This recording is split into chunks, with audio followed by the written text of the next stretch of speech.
Hello friend, welcome to my channel. आज हम discuss करेंगे मार्केटिंग। अगर आप मेरे चैनल पर नए हैं तो चैनल को सब्सक्राइब कीजिए, वीडियो को लाइक, शेयर और कमेंट ज़रूर कीजिए।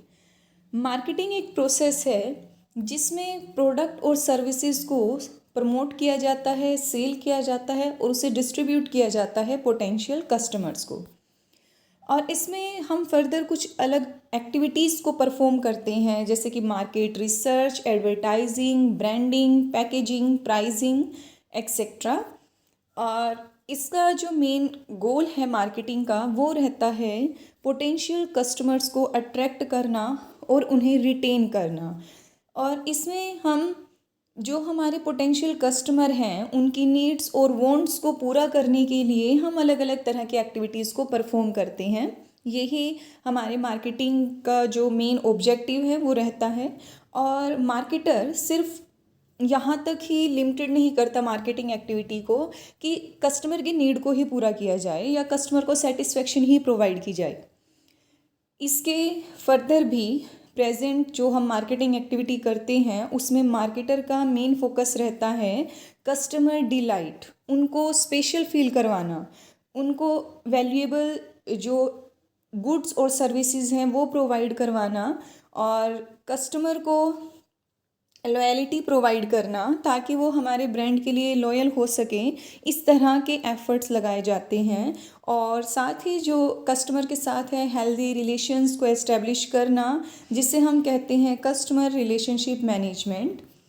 मार्केटिंग एक कॉन्टीन्यूअस प्रोसेस है क्योंकि इसमें पोटेंशियल कस्टमर की जो वांट्स हैं, अनमीट वांट्स हैं, उनको आइडेंटिफाई किया जाता है और साथ ही फिर उस नीड को कन्वर्ट किया जाता है प्रोडक्ट और सर्विसेज में और फिर वो गुड्स और सर्विसेज फाइनल कंज्यूमर तक मूव की जाती हैं। और साथ ही फीडबैक लेना, ये हमारा एक इम्पॉर्टेंट पार्ट होता है मार्केटिंग में। जो कस्टमर गुड्स या सर्विसेज को यूज़ करेगा उसे जो एक्सपीरियंस उससे मिल रहा है उसकी फीडबैक उससे प्रॉपर लेना ताकि हम जो हमारे प्रोडक्ट और या सर्विसेज में इम्प्रूवमेंट होनी है या वो कुछ चेंजेस चाहता है तो हम उसको भी एक्सेप्ट करें और अपने प्रोडक्ट में उस तरह की इम्प्रूवमेंट ला सकें। तो सिंपली अगर हम डिफ़ाइन करें, मार्केटिंग एक एक्टिविटी है जिसमें कस्टमर की नीड को आइडेंटिफाई किया जाता है और अपने प्रोडक्ट और सर्विसेज में कन्वर्ट किया जाता है लिमिटेड रिसोर्स को ताकि कस्टमर को भी सेटिस्फेक्शन दे सके और कंपनी भी अपने ऑब्जेक्टिव को अचीव कर सके, जैसे कि गुडविल अर्न करना, प्रॉफिट अर्न करना, इन सभी ऑब्जेक्टिव को पूरा कर सके। अब हम नेक्स्ट टॉपिक पे आते हैं जो कि है nature of marketing. Nature of marketing में अगर हम आर्ट एंड साइंस के बेसिस पर बात करें तो मार्केटिंग एक आर्ट है क्योंकि इसमें मार्केटिंग में जो हम 4P product, price, place, promotion को एक सिस्टमेटिक वे में लाते हैं, उसे अरेंज करते हैं, अलग उनके लिए मार्केटिंग स्ट्रेटजीज डेवलप की जाती हैं, वो आर्ट है। आर्ट मीन्स किसी काम को बेटर वे में करना कि वो उसमें एफिशिएंसी जो है आ सके, एफिशिएंसी उसमें मिल सके। तो इसीलिए मार्केटिंग एक आर्ट है पूरी तरीके से, लेकिन अभी वो साइंस नहीं बन पाई है क्योंकि साइंस के जो फॉर्मूलाज हैं वो रफ़ एंड टफ़ हैं, उनको हर कंडीशन में अप्लाई नहीं किया जा सकता। लेकिन हमारी मार्केटिंग जिस एनवायरनमेंट में उन एक्टिविटीज़ को परफॉर्म करती है वो चेंजेबल है, इसीलिए मार्केटिंग अभी पूरी साइंस की फॉर्म में यूज़ नहीं होती। नेक्स्ट, अगर हम कुछ फैक्टर्स के बेसिस पर नेचर को डिफ़ाइन करें तो फर्स्ट फैक्टर उसमें आता है स्पेशलाइज्ड बिजनेस फंक्शन। मार्केटिंग एक स्पेशलाइज्ड बिजनेस फंक्शन है क्योंकि इसमें न्यू आइडियाज़ को डेवलप करना, न्यू प्रोडक्ट को डेवलप करना, और जब हम उसको डेवलप करते हैं, बार बार उस काम को करते हैं, तो उसमें हमें स्पेशलाइजेशन अचीव होती है। नेक्स्ट है इसमें socially desirable function. Socially desirable function society के जो नीड हैं, जो सोसाइटी में ट्रेंड रहता है, जो फैशन है, जो नीड बनी है कस्टमर की, उसको टाइम से अचीव करना। सिर्फ नीड को ही नहीं आइडेंटिफाई करना, जो हमारी कस्टमर की जिन्हें वो जानता ही नहीं, उन वॉन्ट्स को भी, उन डिज़ायरनेस को भी अचीव करना, उनको आइडेंटिफाई करना ताकि हम अपनी लिमिटेड रिसोर्स को एक सही डायरेक्शन में इन्वेस्ट कर सकते हैं। मैनेजरियल फंक्शन, मार्केटिंग एक मैनेजरियल फंक्शन है। इसमें भी मैनेजमेंट की रिक्वायरमेंट रहती है क्योंकि लिमिटेड रिसोर्स हैं, चाहे वो ह्यूमन रिसोर्स की बात करें हम या फिर मटेरियल रिसोर्स की, तो वहाँ पे हर एक स्टेप पे हमें मैनेजमेंट को यूज़ करते हुए अपनी सभी एक्टिविटीज़ को, सभी टास्क को पूरा करना होता है। Integration with other functions, marketing एक वाइडर टर्म है। ये वाइडर इसलिए है क्योंकि एक्टिविटीज़ को पूरा करते हुए अगर हम एक पी को भी हैंडल करेंगे तो उसमें हमें और भी जो स्पोर्टिव एक्टिविटीज़ है वो करनी पड़ती हैं, जैसे कि प्रोडक्ट को डेवलप करना, उसको पैकेजिंग देना, प्राइस उसका डिसाइड करना, फाइनेंसिंग एक्टिविटीज़ की जाती हैं। तो ये सभी एक्टिविटीज़ का एक इंटीग्रेशन होता है। Reflects business mission, business mission means company at present क्या अचीव करना चाहती है, क्या उसका टारगेट है, वो रिफ्लेक्ट होना चाहिए। और वो जो हम एक्टिविटीज़ करेंगे वो ऑब्जेक्टिव्स वहीं पर सेट कर दिए जाते हैं। कंज्यूमर ओरिएंटेशन, कहा जाता है कि कस्टमर मार्केट का किंग है, customer is the king of market. और जो किंग की डिमांड है, मीन्स जो हमारे पोटेंशियल कस्टमर हैं उनकी जो डिमांड है, वांट्स है, डिज़ायर है, उनको ध्यान में रखकर ही मार्केटिंग की सभी एक्टिविटीज़ को परफॉर्म किया जाए, ना कि कंपनी के ऑब्जेक्टिव को ध्यान में रखकर। हमें कंपनी के ऑब्जेक्टिव को भी अचीव करना है, लेकिन हमारा मेन फोकस, सेंटर पॉइंट रहता है कस्टमर। नेक्स्ट है एडेप्शन टू एनवायरमेंटल वेरिएबल्स, जिस एनवायरनमेंट में बिजनेस अपने फंक्शंस को कंप्लीट करता है उसे हम कहते हैं एनवायरनमेंट, बिजनेस एनवायरनमेंट। तो वहाँ पे जो अलग अलग फैक्टर हैं जैसे कि नेचर, टेक्नोलॉजी, कंपटीशन, ये सभी चेंज होते रहते हैं। तो इन सभी वेरिएबल को टाइम टू टाइम स्टडी करना और उसमें जो चेंजेस होंगे कंपनी के लिए ज़रूरी हो जाता है कि वो उन सभी चेंजेस को एक्सेप्ट करे, अडेप्ट करे और अपनी मार्केटिंग स्ट्रेटजीज़ में भी उसी तरह के चेंजेस को लेकर आए, एडजस्टमेंट करे, ताकि हम एक सही डायरेक्शन में अपने काम को पूरा कर सकें। नेक्स्ट आता है universally applicable to all organisation, marketing हर तरह के ऑर्गेनाइजेशन पर इम्प्लीमेंट होती है। ये एक यूनिवर्सल एस्पेक्ट है क्योंकि इसमें हमारी जो ऑर्गेनाइजेशन है, चाहे उसका ऑब्जेक्टिव है प्रॉफिट को अर्न करना या अगर नॉन प्रॉफिटेबल ऑर्गेनाइजेशन है तो वहाँ पर भी मार्केटिंग को यूज़ किया जाता है। अब हम डिस्कस करेंगे स्कोप ऑफ मार्केटिंग। मार्केटिंग का स्कोप मीन्स एरिया। मार्केटिंग में हम किस किस एरिया को कवर करते हैं, मतलब उस एक एरिया में किस किस तरह की एक्टिविटीज़ को परफॉर्म किया जाएगा। तो इसमें हम इंक्लूड करते हैं जैसे कि marketing research, product planning and development, selling, transportation, standardisation and grading, branding and packaging. इन सभी फंक्शंस को आगे हम डिस्कस करेंगे marketing as a functional area, यही इसके स्कोप हैं। तो अब हम ब्रीफली उसे डिस्कस करते हैं। Functions of marketing, first function इसमें आता है रिसर्च फंक्शंस। मार्केटिंग में रिसर्च भी इन्वॉल्व होती है क्योंकि हमारे कस्टमर की जो डिज़ायर चेंज हो रही है, जो नीड उसकी चेंज हो रही है according to changing society changes, जो नया फैशन आता है, जो उसकी प्रॉब्लम है, उसका एक बेटर सोल्यूशन प्रोवाइड करने के लिए रिसर्च की जाती है मार्केटर के थ्रू, जिसमें वो बायर की बिहेवियर को अंडरस्टैंड करता है, उसे एनालाइज करता है कि एक कस्टमर अगर बाइंग बिहेव कर रहा है तो उसके पीछे का रीज़न क्या है, उसको आइडेंटिफाई करना, और अगर उसको कोई प्रॉब्लम वो फेस कर रहा है तो हम कैसे उसका सोल्यूशन उसे प्रोवाइड कर सकते हैं। और साथ ही इसमें जो 4P हैं, प्रोडक्ट, प्राइस, प्लेस, प्रमोशन, उसको भी एक इफ़ेक्टिवनेस में लेकर आना, इफ़ेक्टिव वे में उसे सिस्टमेटिक वे में अरेंज करना ताकि हम अपने टारगेट को अच्छे से अचीव कर सकें। और रिसर्च फंक्शन में फर्दर हम इंक्लूड करेंगे प्रोडक्ट प्लानिंग एंड डेवलपमेंट, जो कि इम्पोर्टेंट पार्ट है। प्रोडक्ट प्लानिंग में जो प्रोडक्ट की टाइप है, फॉर्म, डिज़ाइन, इन सब को डिटरमाइन किया जाता है उन्हीं इंफॉर्मेशन के बेसिस पर जो हम रिसर्च करते टाइम कलेक्ट करते हैं। और सेकंड टर्म है इसमें प्रोडक्ट डेवलपमेंट। प्रोडक्ट डेवलपमेंट इसमें हम प्रोडक्ट को डेवलप करने के लिए जैसे जो कलर, शेप, स्टाइल, क्वालिटी, ये सब प्रोवाइड करना होता है ताकि हम कस्टमर को ज़्यादा से ज़्यादा सेटिस्फेक्शन दें। इस तरह के एफर्ट इस फंक्शन में किए जाएंगे। सेकेंड मेन फंक्शन आता है एक्सचेंज फंक्शंस। एक्सचेंज फंक्शन में फर्स्ट है buying and assembling. Manufacturer final product को बनाने के लिए कुछ रॉ मटेरियल को परचेज करता है जो फाइनल प्रोडक्ट के लिए रिक्वायर्ड हैं।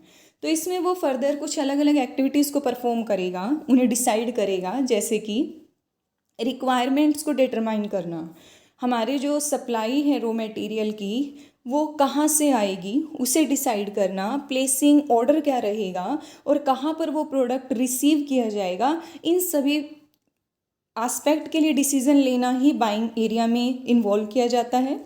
नेक्स्ट आता है इसमें असेंबलिंग। असेंबलिंग मीन्स इसमें असेंबलिंग के काम को पूरा करने में इम्पॉर्टेंट रोल प्ले करते हैं इंटरमीडियरीज, यानी कि जो मिडल मैन है, जो एक असेंबल करता है कि हमारा जो मैन्युफैक्चरर का जो एक प्रोडक्ट है वो फाइनल कंज्यूमर तक जा सके, इस तरह की चेन क्रिएट करना, सभी चीज़ों को असेंबल करना। नेक्स्ट आता है इसमें थर्ड फंक्शन है physical distribution functions. Physical distribution functions यानी कि जो एक चेन हमने बनाई है ये डिपेंड करती है कि हमारे प्रोडक्ट का जो नेचर है वो क्या है, ताकि जो नेचर रहेगी उसी को ध्यान में रखते हुए हम उस मीन को यूज़ कर सकें, उन रिसोर्सेज को यूज़ कर सकें, ताकि जो हमारे प्रोडक्ट की ओरिजिनलिटी है वो सेम उसी फॉर्म में कस्टमर तक जा सके। तो इसमें हम कुछ फंक्शंस को इंक्लूड करेंगे, जैसे कि ट्रांसपोर्टेशन हेल्प करता है प्रोडक्ट को एक जगह से दूसरी जगह पर ले जाने में। अलग अलग तरह के मोड होते हैं इसमें, जैसे हम रेलवे की बात करते हैं, एयरलाइन इसमें इंक्लूड होते हैं, जो हमारे और भी मीन्स हैं ट्रांसपोर्टेशन के, उन सब को यूज़ किया जाता है according to nature of the product. Next है इसमें storage and warehousing. Storage का मतलब है प्रोडक्ट को होल्ड करना प्रॉपर कंडीशन में, जब तक कस्टमर उसके डिमांड नहीं कर रहा तब तक वो हमें सेफ एनवायरनमेंट में रखने होंगे, और जैसे ही कस्टमर उसके डिमांड करे वो अभी अवेलेबल करवाए जा सके। ऐसा ना हो कि कस्टमर आपके प्रोडक्ट की डिमांड कर रहा है और वो उसके आसपास के एरिया में आउट ऑफ स्टॉक हो जाता है, ऐसी सिचुएशन देखने को ना मिले, इसीलिए स्टोर किया जाता है प्रॉपर प्रोडक्ट को। और वेयर हाउसिंग ये एक सेफ प्लेस है जहाँ पर वो चीज़ों को, वो प्रोडक्ट को, प्रोडक्शन को स्टोर किया जाएगा, उससे हम वेयर हाउसिंग कहते हैं।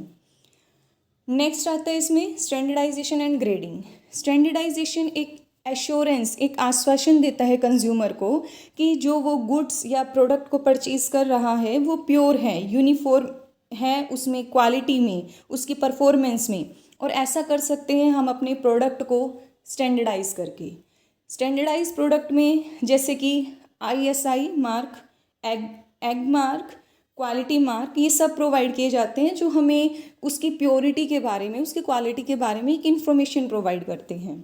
ग्रेडिंग का मतलब है separating the products according to established standard. जो हमने स्टैंडर्ड प्रोवाइड किया है अपने प्रोडक्ट को, उनमें उनकी नेचर के अकॉर्डिंग उसको सेपरेट करना हमारा ग्रेडिंग में इंक्लूड होता है। नेक्स्ट फंक्शन आते हैं इसमें फैसिलिटेटिंग फंक्शंस। फैसिलिटेटिंग फंक्शंस का मतलब है कि मार्केटिंग में हमने अब जितने भी फंक्शन पढ़े हैं उसके अलावा भी उनको फर्दर और सारी एक्टिविटीज़ परफॉर्म करनी होती हैं मार्केटर को। जैसे कि इसमें आता है ब्रांडिंग। ब्रांडिंग एक प्रोसेस है जिसमें प्रोडक्ट को ब्रांड प्रोवाइड किया जाता है। ब्रांड में कोई भी मार्क हो सकता है, नेम हो सकता है, लोगो हो सकता है। ये ब्रांडिंग इसलिए प्रोवाइड की जाती है ताकि हमारा कस्टमर, जो पोटेंशियल कस्टमर है, वो हमारे ब्रांड को ईजिली रिकॉग्नाइज कर सके, उसे ढूंढ सके। और नेक्स्ट हम इसमें इंक्लूड करेंगे पैकेजिंग। पैकेजिंग एक लेवल है जिसमें प्रोडक्ट को रैप करना, उसको कंटेनर में रखना, मीन्स ताकि उसको एक जगह से दूसरी जगह पर ले जाने में भी प्रॉब्लम ना आए, और जो हमारा प्रोडक्ट का मटेरियल है वो भी सेफ़ रहे, हमारा प्रोडक्ट सेफ़ रहे। पैकेजिंग भी फर्दर कुछ अलग अलग लेवल पर होती है, और इसमें जैसे first level, second level, third level. इसीलिए पैकेजिंग भी हमारी अगर अट्रैक्टिव होगी, सेफ़ होगी, तो कस्टमर उस प्रोडक्ट को ज़्यादा से ज़्यादा बाय करता है। नेक्स्ट आता है इसमें प्राइसिंग जो कि इम्पोर्टेंट फैक्टर है। इंडियन कंज्यूमर प्राइस कॉन्शियस होता है। इसीलिए प्राइस को डिसाइड करते समय मैन्युफैक्चरर को बहुत सारे कंटेंट्स को स्टडी करना होता है, ताकि उसका प्रोडक्ट इतना भी कॉस्टली ना हो कि वो कस्टमर के बजट में ही ना आए, और साथ ही कस्टमर की जो असम्पशंस होती हैं कि जो लो प्राइस वाले प्रोडक्ट होते हैं उनकी क्वालिटी भी लो होगी, वो इस असम्पशंस को भी ध्यान में रखे। क्योंकि हमारा जो बायर का बिहेवियर होता है वो कहता है कि वो ज़्यादा प्राइस देने के लिए रेडी है अगर उसे हाई क्वालिटी, हाई सेटिस्फेक्शन उसे अगर मिल पाता है। इसी में फर्दर आगे आते हैं फाइनेंसिंग एक्टिविटी। इसमें जो हमारे कस्टमर को अगर हम उसमें क्रेडिट फैसिलिटी प्रोवाइड कर रहे हैं तो उसकी टर्म्स एंड कंडीशन क्या होंगी, उसे कम्युनिकेट करना, उसे क्लियर करना, ताकि उसे वे में हम कन्वे कर सके अपने कस्टमर को जो मार्केटर कहना चाहता है। नेक्स्ट है इसमें एडवर्टाइजिंग ये एक कॉम्प्लेक्स वर्क भी है, क्योंकि एक अच्छी ऐड अपने प्रोडक्ट के लिए तैयार करना बहुत ज़्यादा ज़रूरी होता है। अगर कंपनी इसको खुद नहीं कर रही है तो वो यहाँ पर स्पेशलिस्ट जो हमारी एजेंसी होती हैं उनकी हेल्प ले सकती हैं। क्योंकि एडवर्टाइजमेंट में सिर्फ हमें अपने प्रोडक्ट के काम को नहीं बताना, बल्कि इस तरह से ऐड करना कि वो मार्केटर कोशिश करता है कि उसका प्रोडक्ट, उसके प्रोडक्ट की इमेज, उसका ब्रांड नेम कस्टमर के माइंड में ठहर जाए। वो जब भी इसका एक एग्जांपल हम इसमें इंक्लूड कर सकते हैं, जैसे टूथपेस्ट के रिगार्डिंग ज़्यादातर लोग प्रोनाउंसिएट करते हैं कोलगेट, जिसने अपनी एक अच्छी इमेज बनाई है। तो एडवर्टाइजमेंट प्रॉपर होनी चाहिए हमारे प्रोडक्ट के नेचर को देखते हुए। और नेक्स्ट आता है इसमें आफ्टर सेल सर्विसेज।